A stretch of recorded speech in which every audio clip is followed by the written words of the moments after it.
तो चलिए बच्चन, बहुत सारे लेटेस्ट अपडेट आ रही हैं जो कि बच्चे कमेंट के माध्यम से और व्हाट्सएप के माध्यम से पूछ रहे हैं लगातार। और नालेट की तरफ से भी आपको बता देते हैं कुछ लेटेस्ट महत्वपूर्ण अपडेट है आपके एग्ज़ाम को लेकर के। यानी कि आपके एग्ज़ाम जो अभी कंटिन्यू चल रहे हैं, ऑलरेडी आपके नालेट ने 15 तारीख से लेकर के आपके 20 तारीख के एग्ज़ाम जो है सक्सेसफुली करवा लिए हैं। ठीक है, अब आपके जो है 2 दिन के बेसिकली 3 दिन के आप 2 दिन कह सकते हैं, 21 और 22 तक है आपका वैलिड। ठीक है, 2 दिन के एग्ज़ाम और अभी आपके बचे हुए हैं। ठीक है, तो उससे पहले जो है जिनके एग्ज़ाम हो चुके हैं उनके काफ़ी सारे डाउट्स जो हैं वो हमारे पास आ गए हैं कुछ इस प्रकार से। तो करीबन 9 क्वेश्चन है इसमें, जो हो सकता है इसमें से भी आपका कोई डाउट हो तो इसको हम पूरा कंप्लीट आपको वीडियो के माध्यम से एक्सप्लेन करेंगे। तो पूरी वीडियो देख लीजिएगा, तभी आपको अच्छे से समझ में आएगा। उसके बाद भी अगर कोई डाउट हो, इसके अलावा कोई क्वेश्चन है, तो आप नीचे इस व्हाट्सएप पे मैसेज कर सकते हैं या वीडियो के नीचे कमेंट कर सकते हैं। ठीक है, तो सबसे पहले तो है आपका जो पूछा जा रहा है, ओ लेवल का जो थ्योरी एग्ज़ाम हो गया है, इसका आपका रिजल्ट कब तक आएगा। ठीक है, तो देखिए ओ लेवल का जो थ्योरी का एग्ज़ाम हुआ है अभी अभी आपका चल रहा है, अभी आपका एग्ज़ाम ख़त्म नहीं हुआ। जैसा कि आपको पता है, थ्योरी और प्रैक्टिकल आपका एक साथ होता है। ठीक है, तब आपका जाके एक मॉड्यूल कंप्लीट होता है। मान लीजिए अभी आपने M1 का एग्ज़ाम दिया है, तो अभी आपने M1 का प्रैक्टिकल नहीं दिया है, तो उससे पहले आपका रिजल्ट तो डिक्लेयर होगा नहीं। तो अभी आपका प्रैक्टिकल पेंडिंग है। तो जब आप प्रैक्टिकल देंगे, आप प्रैक्टिकल आपका जो है फरवरी में लगेगा। ठीक है, अभी आपको डेट हम दिखा देंगे।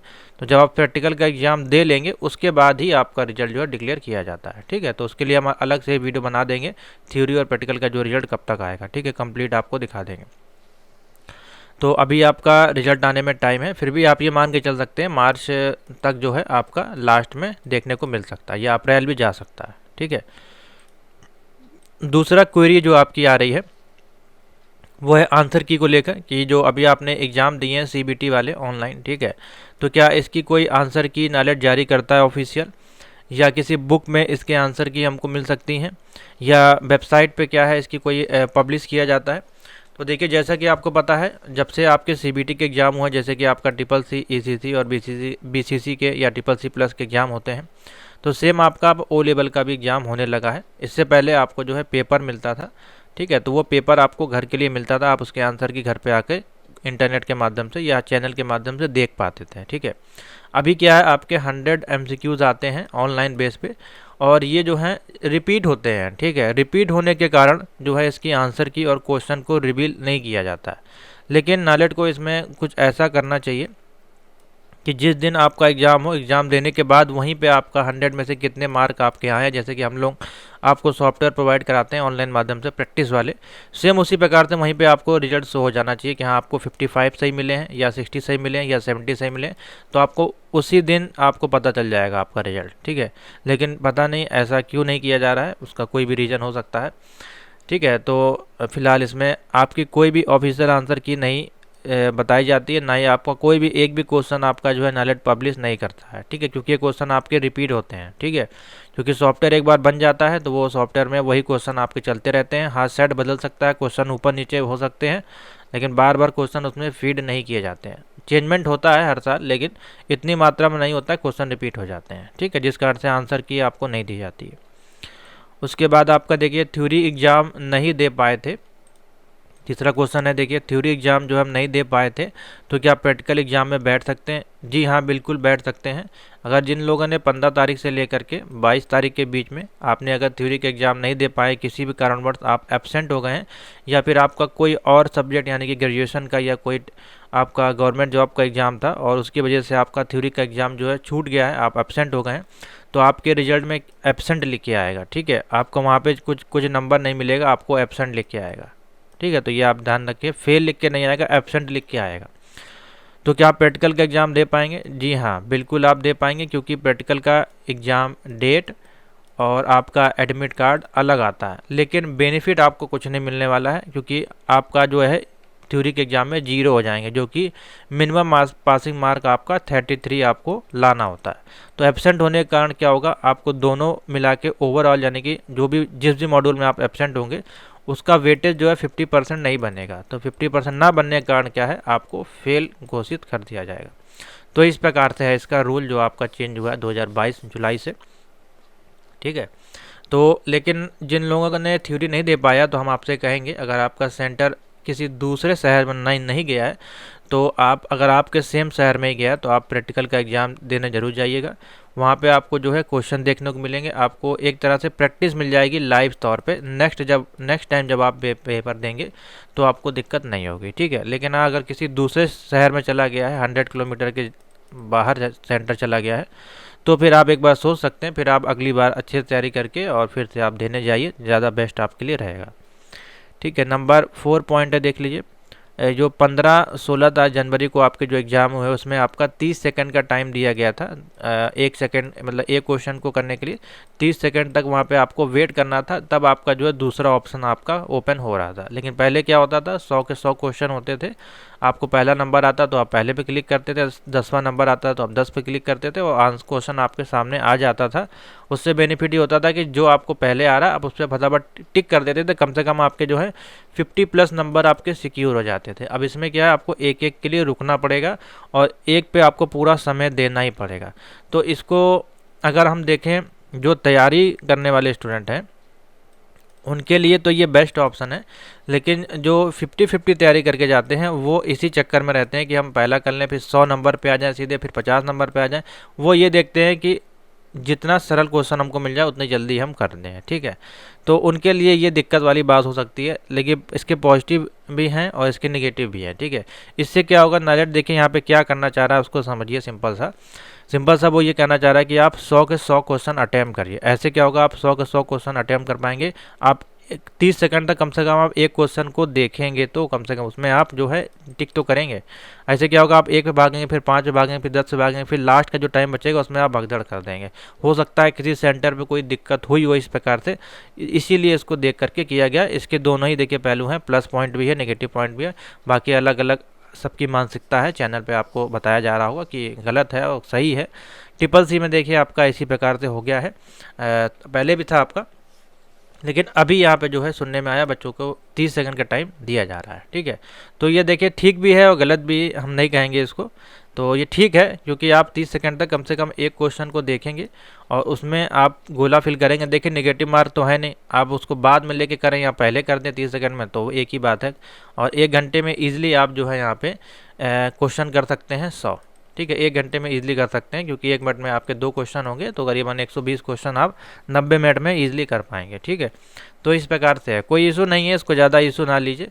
और इसके कोई भी दोबारा एग्ज़ाम नहीं होगा क्योंकि नाइलेट तभी दोबारा एग्ज़ाम कराता है जब वहाँ पे जेड मॉड्यूल वाला केस बनता है। जेड मॉड्यूल वाला केस क्या होता है, या तो वहाँ पे पैसे लिए जा रहे हों, ठीक है, या फिर आपको नकल चीटिंग वगैरह कराई में पकड़ा जा रहा हो, ठीक है, या ब्लैक लिस्ट कर दिया गया हो सेंटर, तो उस केस ही में आपका ये जो होता है। या फिर सर्वर अगर कोई डाउन हो गया, कोई एडमिनिस्ट्रेशन रीज़न के कारण वहाँ पे लाइट नहीं है या फिर सिस्टम आपका बंद हो गया है इस प्रकार का कोई होता है तभी वो री एग्ज़ाम होता है। ये एक सॉफ्टवेयर में नया चेंजमेंट किया गया, ये रूल को चेंज किया गया, तो उसके लिए हाँ नाइलेट को मेंशन करना चाहिए था एडमिट कार्ड में कि अब का जो आपका एग्ज़ाम होगा वो 30 सेकंड का होने वाला है पर एक क्वेश्चन का। तो ये मेंशन नहीं किया गया मेरे अनुमान से एडमिट कार्ड में, इसको और मेंशन कर देना चाहिए था, तो आपकी गाइडलाइंस में आपको पहले से आप अवेयर हो जाते हैं, ठीक है।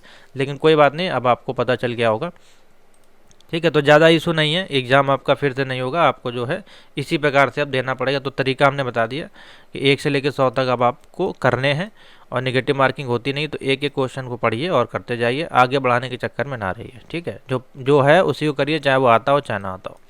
नंबर 5 देखिए, प्रैक्टिकल एग्ज़ाम नहीं दे पाएंगे, कोई दूसरा एग्ज़ाम लगा हुआ है तो क्या करें।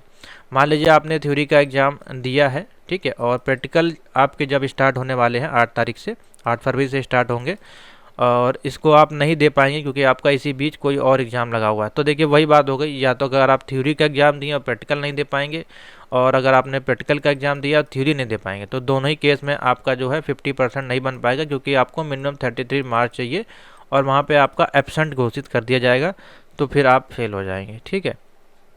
तो आपको सिंपल सा आपको करना क्या है, अगर आप किसी भी एक में एब्सेंट हो रहे हैं तो सिंपल सा जुलाई में अभी आपके जो हैं फॉर्म आएंगे, जुलाई एग्ज़ाम के लिए पेपर लॉक अभी किए जाएंगे, फिर से आप जो ईमानदारी के साथ 1000 रुपये की फ़ीस पेमेंट कर दीजिएगा और फिर से आप थ्योरी और प्रैक्टिकल फिर से आपको देने का मौका मिल जाएगा जुलाई वाले सेशन में। सिंपल सा है, इसके अलावा और कोई इसका रास्ता नहीं है, फीस क्या ये रिफंड होगी, ये देखिए क्वेश्चन आपका नहीं है लेकिन हम बता दे रहे हैं। जो 1000 रुपये आपने फीस पे करी है एब्सेंट के केस में, क्या तो देखिए एब्सेंट नालेट ने तो आपको डेट दी है, अब आपका दूसरा एग्जाम लगा है तो इसमें ऑल इंडिया बेस पे देखा जाता है, किसी का लगा है किसी का नहीं लगा है, तो ये आपको मैनेज करना होता है, ठीक है। हाँ लेकिन फ़ीस रिफ़ंड का इसमें कुछ ना कुछ होना चाहिए, लेकिन फ़िलहाल नहीं है। और इसके लिए कुछ तो इसका 50% भी अगर आपको रिफ़ंड कर दिया जाता तो बेनिफिट होता, क्योंकि एग्ज़ाम तो आपने दिया ही नहीं, वो 1000 रुपये आपका किस बात का फिर है। तो बाकी सीट तो मैनेज नाइज आपको करते ही है सेंटर पे, लेकिन कुछ इसके लिए होना चाहिए। फिलहाल अभी इसके लिए कोई प्रावधान नहीं है। हाँ अगर आप लोग आवाज़ उठाएंगे तो हो सकता है मिल सकता है रिफ़ंड। थ्योरी एग्ज़ाम अच्छा नहीं हुआ है, पासिंग मार्क कितना है, तो देखिए मैंने आपको बता दिया 33 आपका जो है मिनिमम आपका होना चाहिए, ठीक है। उसके बाद 33 आपका प्रैक्टिकल में भी होना चाहिए।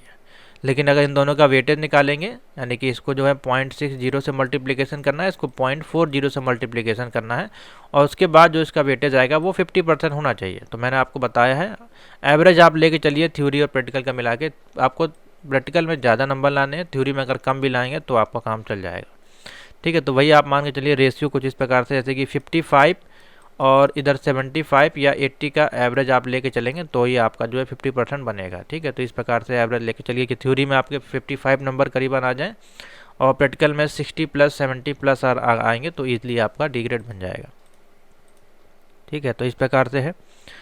उसके बाद आपका देखिए प्रोजेक्ट सबमिट करवा सकते हैं। तो देखिए अगर आपने अभी जनवरी में एग्ज़ाम दिया है, पहली बार दिया है और आपके 2 एग्ज़ाम अभी पास नहीं हुए हैं, ठीक है, तो अभी आपका सबमिट नहीं होगा। हाँ आप दे सकते हैं अपना प्रोजेक्ट बनाने के लिए, एडवांस में आपका बना के रख दिया जाएगा। जैसे ही आपका रिजल्ट डिक्लेयर होगा उसके ही सेम डे हम आपका जो है ऑनलाइन पेमेंट करके आपका प्रोजेक्ट सबमिट हो जाएगा, ठीक है। तो आप इस नंबर पे मैसेज कर सकते हैं अगर आपको प्रोजेक्ट सबमिट कराना, चाहे आप डायरेक्ट हों चाहे इंस्टीट्यूट से हों। हाँ अगर आपने पहले से 2 एग्ज़ाम पास कर लिया हुआ है और जनवरी में आपका रजिस्ट्रेशन एक्सपायर होने वाला है तो बिल्कुल देर ना करिए, फटाफट अभी सबमिट करा देंगे तो आपका रजिस्ट्रेशन एक्सपायर होने से पहले आपका सबमिट हो जाएगा। तो ये अपना प्रोफाइल में चेक कर लीजिए आपका रजिस्ट्रेशन एक्सपायर तो नहीं होने वाला है कि नहीं।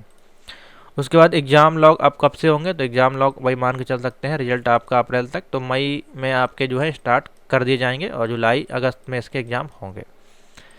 क्या रीटोटलिंग हो सकता है ओ लेवल थ्योरी एग्ज़ाम में? जी नहीं, ठीक है। अब आपका OMR पे नहीं होता है एग्ज़ाम, अब आपका ऑनलाइन एग्ज़ाम होता है, तो इसमें ना ही आपको आंसर की मिलती है ना ही आपको जो है इसमें रीटोटलिंग और आंसर चेक वाला इसमें कोई भी ऑप्शन नहीं है। हाँ जो A, B या C लेवल का एग्ज़ाम देंगे इनके लिए अभी ये ऑप्शन अवेलेबल है, ठीक है।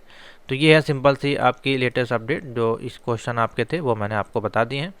बाकी जिनके एग्ज़ाम कल लगे हुए हैं वो अपना जाके तैयारी कर सकते हैं। चैनल पे सारे देखिए सोल्यूशन किए जा रहे हैं डेली बेसिस पे, तो इसको देखिए। और प्लेलिस्ट में भी यहाँ पे वीडियोस अवेलेबल हैं और काफ़ी बच्चों को हेल्पफुल वीडियो मिली हैं और काफ़ी हेल्प मिली है। यहाँ पे जो भी वीडियोस दी गई थी बच्चे पास हैं, आप कमेंट देख सकते हैं, ठीक है। तो थैंक यू फॉर वॉचिंग।